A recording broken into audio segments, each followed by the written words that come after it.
I want to start this morning by saying that this is a miracle.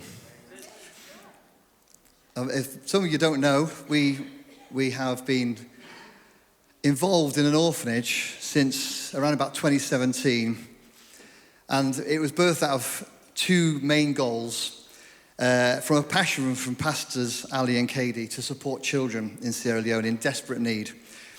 And the original goals were to find out about the possibility of obtaining a piece of land with a view to maybe building something on it, and to start a project of creating and building something to give a long-term relief to some of these children who have been devastated by a war-torn nation. We purchased the land back in 2017 for 121 million leons. Are we millionaires? It's about £5,000 for those of you who are wondering how much that is. Work started in 2017, 2018, and was completed in 2024. Caused big delays, COVID caused big delays for us, but we actually opened last July with 8 wonderful children in residence, some of them of who you can see up there. To give you an idea of the scale of the issue, when Ali first discussed this with the church, there was about 320,000 orphans in 2006 in Sierra Leone. Last year, there's about 1.3 million orphans. To give you an idea of the scale of the issue. And the high literacy rates, coupled with extreme poverty in the area, make the life outcome for these kids really bleak, which is why these children that we are sponsoring and working with have now got a hope, and that's where Houses of Promise is all about the hope that we can give to these children. So for you, those of you who don't know where Sierra Leone is, it's up here in West Africa, over here in the corner. And apart from Freetown, which is a bit hilly and some lovely beaches, by the way, it's quite swampy sort of plateaus. And our little orphanage is all the way down here where this little heart is, down below Freetown. And we're actually now on Google Maps, everybody. That's how good it is. But one thing you'll notice from where our little building is, there's not a lot of stuff around us. We're pretty much in the middle of nowhere, and we'll get on to why that is a positive and maybe a negative as well later on the presentation. I wanted to start today by showing you where we are right now with the building. So this is what it looks like now. You can see the solar panels on the roof. We'll talk about those in a minute as well. The landscaping, we'll talk about that as well. And really, you can see how blue and hot and sunny it is. We'll talk about that as well. But we'll first of all go into saying thank you so much for the Christmas donations. We were very blessed by everyone who donated, and we were able to buy lots of new clothes for the children. And this is the unpacking of all those clothes over in Sierra Leone. And you might wonder, how did you get those clothes over there so quickly? Well, Ali, our Chief Executive Officer, CEO, visited Sierra Leone in December, just before Christmas, and he was allowed to take 2 large suitcases with him and some hand luggage. So this is one of the suitcases, full of children's clothes, full of shoes, full of stuff for the children, and his other suitcase was full of food.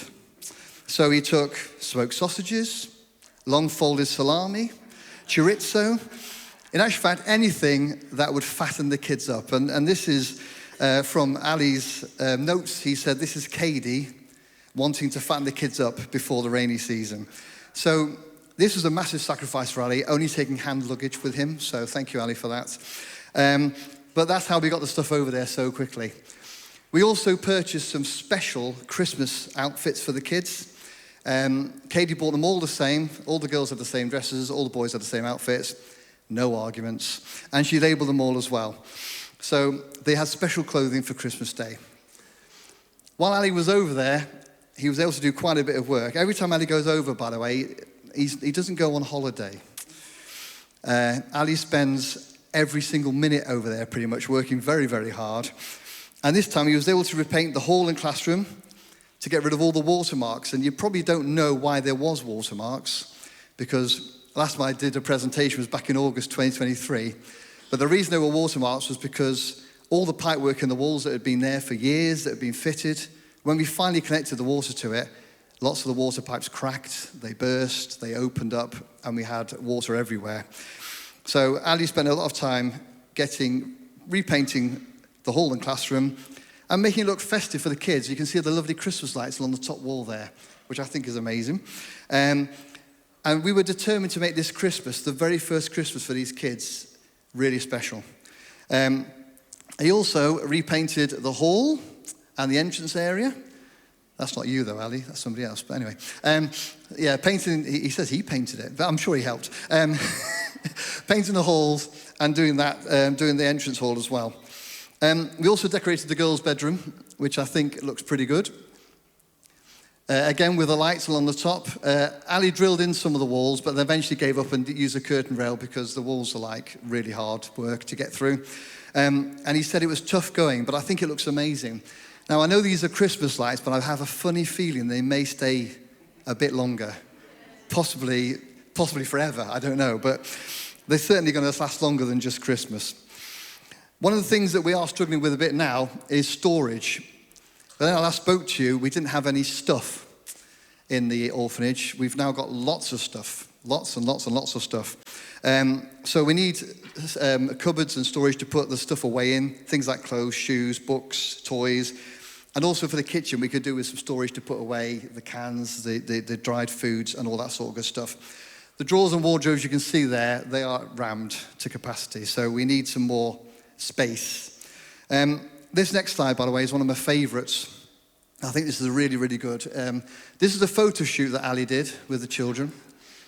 And he said it was a race for the photo shoot. So the first three got there the first. Very well done.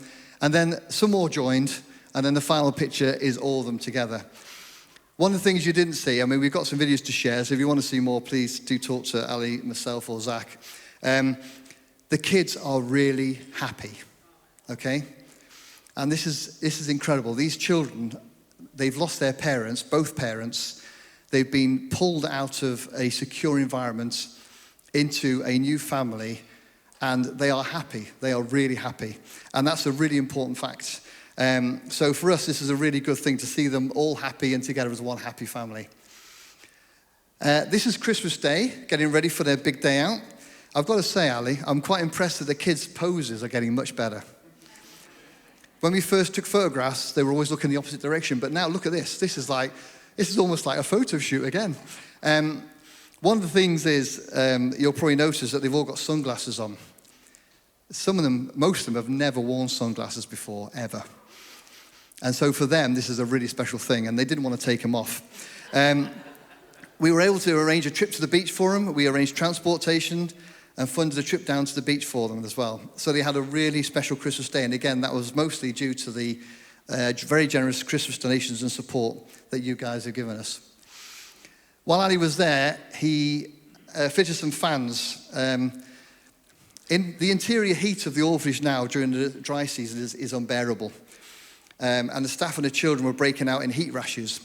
Something we probably don't get a lot of here in Wales, heat rashes. But it's very unpleasant and extremely itchy. So we bought some calamine lotion for them, and we ended up installing ceiling fans and wall fans throughout the whole orphanage, which cost about £1,200 all in. But the kids and staff are obviously much happier with the cooling effect of the fans. Obviously, long term, it would be great to put air conditioning units in, but that is prohibitive at the moment due to cost, as you probably imagine. While Ali was over there as well, he also bought a new cooker, electric cooker, because the gas one wasn't really working very well, and bought a freezer. About £500 for these two devices. But what it does, it allows the staff to make bulk food and store it. So it's saving money, and also it saves wastage, which is something we definitely don't want to do. I mentioned the solar panels before. We've got a great setup here, and this again is a miracle. We had a very generous person in Liverpool donate for a generator, but very fortunately we had some big donations from a few people, and the opportunity came for us to install solar panels, and it's been amazing because obviously the electricity is free now. and we've got massive capacity. We're only running about 54%, and we've got more storage space for more batteries, so we can increase it even further. So this has been an incredible blessing for the orphanage. Now, every time Ali goes, I mentioned before, he finds stuff to do, don't you, Ali? Every time. And this time, as you can see, we had some locks that were broken. The keys snapped in the locks, so we had to get them replaced. And one of the things that's also happened is the window mesh has become damaged and pulled away. And what that's allowing in is insects. And one of these insects is called the champion insect, otherwise known as the Nairobi fly, for those of you in the know. It's only tiny, and if you don't touch it, it's absolutely fine. It doesn't cause you any damage. But it contains something called piderin, which is acidic, and if you smack it on your skin, it breaks and releases acid onto your skin and burns your skin. And Abigail, or Abby, as she likes to be known, had one on her face, and what she probably did was roll over on the pillow and squash it, and it's caused this acidic burning. So the meshing is really, really important. And also storage, as you can see there, we need storage for the kitchen. So these are some of the challenges that Ali had to deal with while he was over there. We've also got challenges with our staff being ill. Fortunately, we've got our local clinic over in Kent on a retainer to provide healthcare for the kids and the staff. And I think Ali will agree it's been extremely useful having that, hasn't it? We will need to review this arrangement in the future. Getting more staff is quite a priority for us. It's a live-in post, because obviously they have to live in the orphanage, and because we are in the middle of nowhere, as you saw from the first picture, it's sometimes difficult to get staff out to us. One of the things we haven't got either is a vehicle, and that's something that we really want prayer for. We could really do with a vehicle on site to transport kids to where they need to go, to get staff in and out. And as you'll see later on, when Ali goes over, it'd be really beneficial for Ali to have access to a vehicle as well. So if you want to pray for anything, we need a vehicle, please. It doesn't have to be an Audi RS8 or anything special, okay? Just a vehicle. Vehicle will be fine. This is the outside of the building, and we need to do a lot of work on this now before the rainy season comes in June. We've got one tank out the front there. You can see that big black thing over there, that 10,000 litre tank over there. When it's raining, it takes a day to fill up a 10,000 litre tank. That's how much rain they get. And we'd like to buy lots more tanks and maybe daisy chain them, so we've got lots and lots of water available during the dry season. Because it costs us £350 a month to get water in for the kids at the moment, because it's run out, obviously, in the 10,000 litre tank. You think 10,000 litres would last a long time, but actually it lasts about a month, 10,000 litres of water. So we'd really like to get some more water tanks so we can spend less during the dry season on water. I had to show this picture, Ali. While Ali was over there, he put a little gazebo out under the mango tree. I think it's a fantastic tree, that. I'd be up that all the time. If I was a kid, I'd be climbing that every day. But it's to give them a bit of relief from the sun. But in the background, you can see the car that Ali used during his trip this time. And it cost Ali about $100 a day to hire that car, about 80 quid a day, which he spent out of his own money. Because he normally uses his sister's car, but that was in the garage. So, you know, we need transport, we need a car. I've probably said that before. So what's next?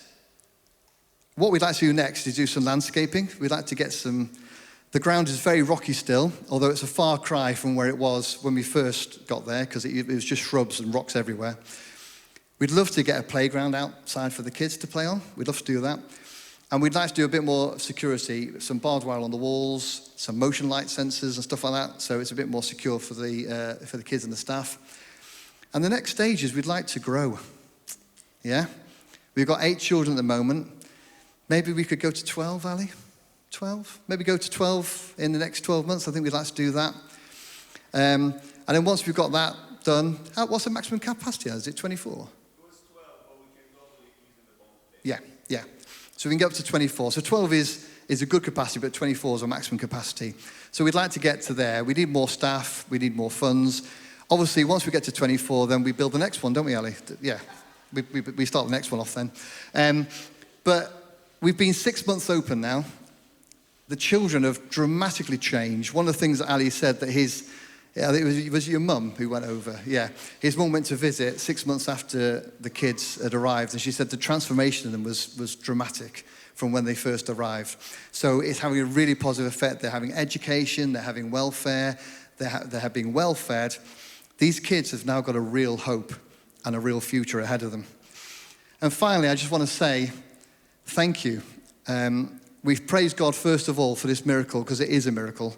The fact that this church in North Wales and a church in Liverpool now have put together their resources to build an orphanage in Sierra Leone and keep it running is a miracle. Yeah, these kids have been pulled out of a desperate position into a place where they've got a real hope. I want to really thank the trustees from both churches and the trustees from the House of Promise. But I really also want to say a massive thank you to everybody who's donated. And we have got some long-term donors, and I really do thank you so much. Your continuous donations have made a massive difference. We need about £2,000 a month to run, and we're not far off that now from the donations that we get just from the churches and people who we've reached outside the churches as well. Sometimes we think we're going to get near the wire and run out of money, and somebody drops a £1,000 gift on us, or an £800 gift on us, or a £2,500 gift on us. We are being very, very blessed, and God is making it all possible. And I just want to say a massive thank you to everybody who's been involved with it. I will please ask that you keep praying. We do need prayers, we do need vehicles, we do need resources, we need staff, we need lots of stuff. But I just want to finish by saying a huge thank you to all of you in this room here today, and everyone online who's donated. You have made a massive difference to these children's lives, so thank you very much indeed.